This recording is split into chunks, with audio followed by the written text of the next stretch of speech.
Hello, this is Killican, and this is my rambling review of my favorite third-person shooter ever, Spec Ops: The Line. Now, this is going to be a little bit of a different review. I've seen a bunch of reviews for this game over the years, agreed with some, others not so much. Before I say anything else, let me also go on record and say if you haven't read the book the game is based on, Heart of Darkness by Joseph Conrad, or seen the Vietnam War movie adaptation of the novel, Apocalypse Now, I strongly recommend you read and watch both. They are awesome. But anyway, of all the different reviews I've seen of this game, none of them seem to touch on one concept that's really prevalent, especially in the finale of the game, without giving a full synopsis of the story. Most of you probably already know anyway.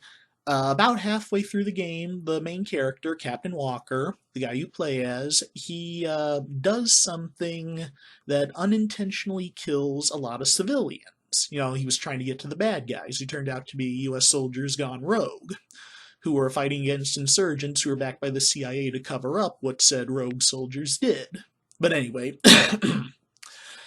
at the end of the game, when Walker realizes he'd gone insane on account of the guilt he felt for what he'd done, and imagined whole conversations over a dead radio with the commander of the 33rd, the rogue soldiers, their commander who turned out to be dead at the end, Colonel John Conrad, named after the writer of the book, he realizes that if he had followed his orders, which were originally to just scout and recon the city, then return to command, report in, and command would send in the cavalry, uh, he wouldn't have been in that predicament. But the moment he got to the outskirts of the city and found dead American soldiers who he did not realize had gone rogue and were doing some nasty stuff, even though they had the best of intentions, ironically, uh, he assumed that it was just some,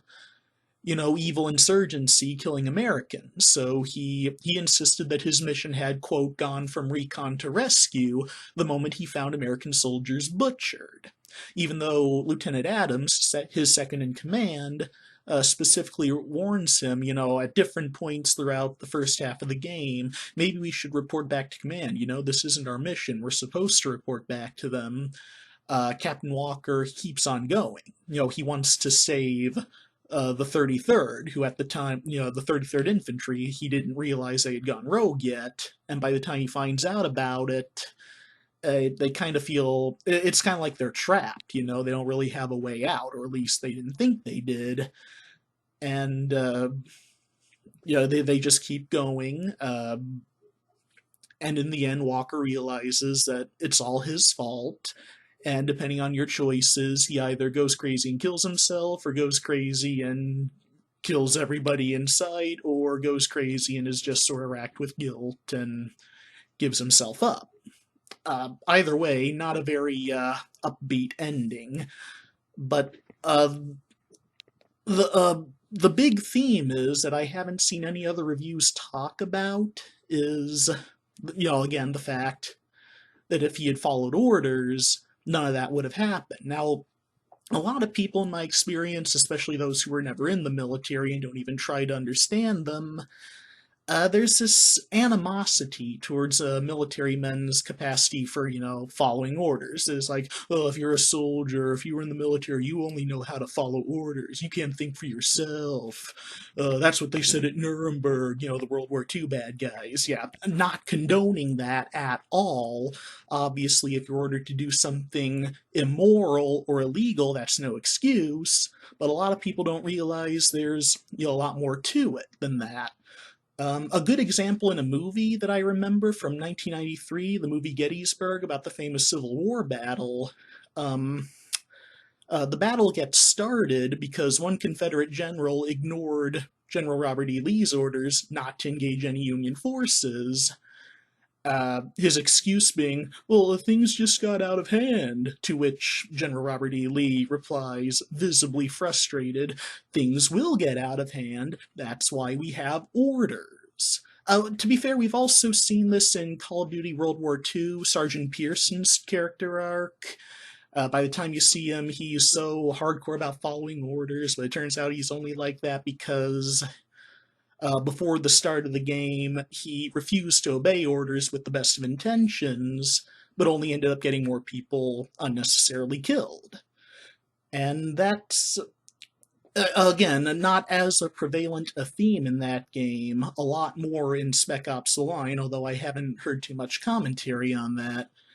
And it makes sense. It's an important commentary to have, especially with a shooter lover like me. I like the Duke Nukems and the Wolfensteins, and even the Call of Duties, because you want to be the hero, you want to be the good guy, you want to get the bad guy, you want to go rogue and do your own thing like Captain Price did in Modern Warfare 2.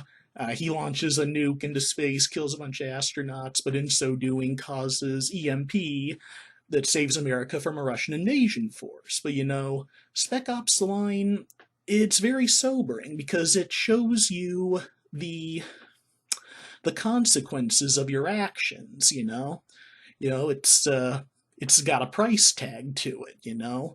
Uh, Bad things could happen that you didn't foresee, and then you got to deal with it. Now, granted, games are mostly escapism, but it's important to have that commentary, to have that thought in mind, especially all these different people, mostly boomers, saying that well, violent video games desensitize us to violence. It'll make us want violence, and like loads of psychiatric studies and whatnot, psychological studies have proven that wrong. But good luck convincing anyone that. But anyway, that's an element of Spec Ops The Line that I haven't seen too many people discussing.